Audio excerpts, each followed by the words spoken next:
और इस वक्त की बड़ी खबर मगरबी बंगाल से, जहां भाटपारा में एक बार फिर से तशद्दुद भड़क हुआ है, जिसमें 2 अफराद हलाक और कई अफराद जख्मी हुए हैं।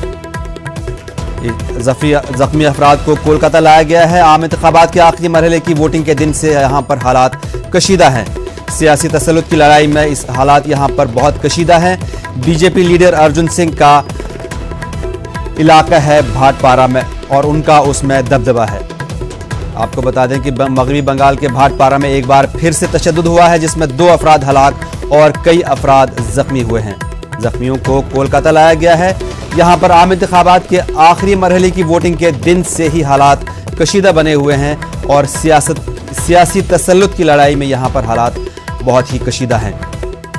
भाटपारा में बीजेपी लीडर अर्जुन सिंह का दबदबा है, ये उनका इलाका है और यहां पर इस वक्त हालात बहुत कशीदा हैं। तशद्दुद में 2 अफराद हलाक और कई अफराद जख्मी हुए हैं। भाटपारा में आम इंतखाबात के आखिरी मरहले की वोटिंग के दिन से ही हालात कशीदा हैं और इसी मामले पर बात करने के लिए शबाना एजाज हमारे साथ लाइन पर मौजूद हैं। शबाना, आखिर फिर से यहां पर तशद्दुद भड़क उठा है, अभी तक इसको काबू में नहीं किया गया है। आज फिर से 2 अफराद की मौत हुई है, क्या जानकारी मजीद?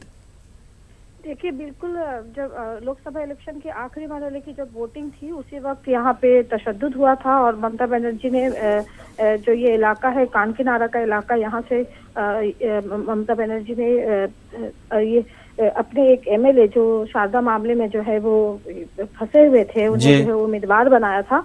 लेकिन ये इलाका अर्जुन सिंह का इलाका है और अर्जुन सिंह तृणमूल कांग्रेस के एमएलए थे। बाद में वो आखिरी मरहले में वो बीजेपी में शामिल हुए और बीजेपी से टिकट लेकर उन्होंने एमपी इलेक्शन, लोकसभा का इलेक्शन जीता था।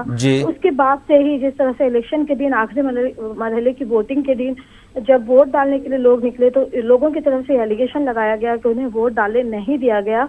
एक बड़ी आबादी है, अकलियतों की एक बड़ी तादाद यहाँ रहती है, तो ऐसे में इन इलाकों में पुलिस का हालांकि सख्त पहरा था, लेकिन इसके बावजूद लोग वोट नहीं दे पाए थे और यहाँ से तृणमूल कांग्रेस को नाकामी मिली थी। और ये इलाका जो है, यहाँ से बीजेपी ने, जहाँ अर्जुन सिंह ने लोकसभा का इलेक्शन जीता तो उनके बेटे ने बाई इलेक्शन जो एमएलए की सीट थी वहां से वो उनके बेटे ने कामयाबी हासिल की बीजेपी की टिकट पर। उसके बाद से ये कहा गया था कि ये इलाका जो कभी तृणमूल कांग्रेस का गढ़ था, अब जब अर्जुन सिंह बीजेपी में शामिल हुए तो ये इलाका बीजेपी का गढ़ माना जाता है।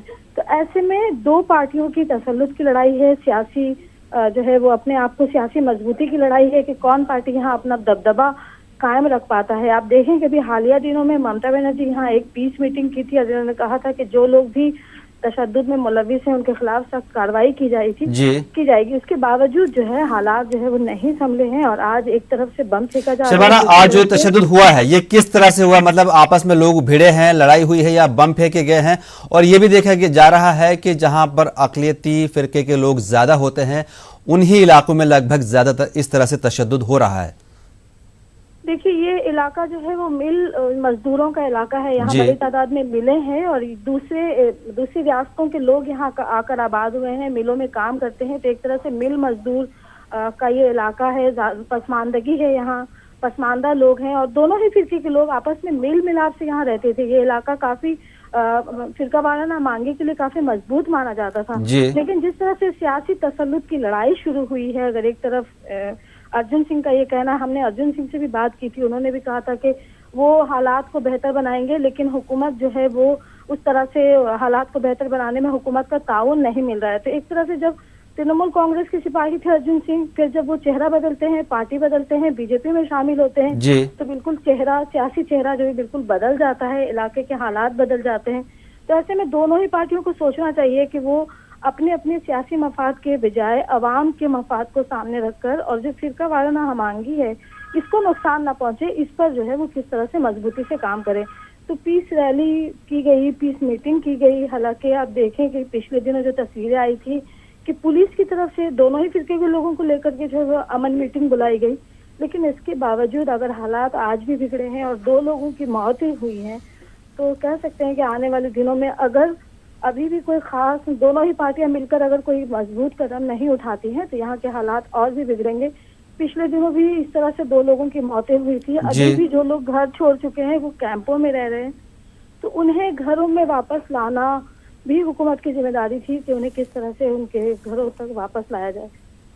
तो एक तरह से सियासी तसल्लुत की लड़ाई है जिसमें आम लोग जो है वो पिस रहे हैं। आम लोग जो है सियासी तसल्लुत की लड़ाई में पिस रहे हैं। बहुत शुक्रिया शबाना जानकारी के लिए। आपको बता दें कि मगरबी बंगाल के भाटपारा में एक बार फिर से तशद्दुद हुआ है, जहां पर 2 अफराद हलाक और कई जख्मी हुए हैं।